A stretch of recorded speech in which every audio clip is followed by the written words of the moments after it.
Hi everyone, today we will talk about how to fix or how to solve the problem of display on the application of Facebook. You will go to settings. In this page, you will scrolling down until you find apps, default apps, app settings. On above, you will search about the application of Facebook and you can click here.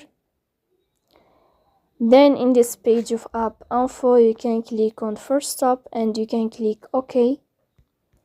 Here you will enter to the window of storage. Then you can click on clear cache, but pay attention, don't click clear data because that can delete your account. Here you can go to Play Store. You will search about the application of Facebook. Then you can uninstall your app and you can install it again. So please don't forget to support us by like and subscribe.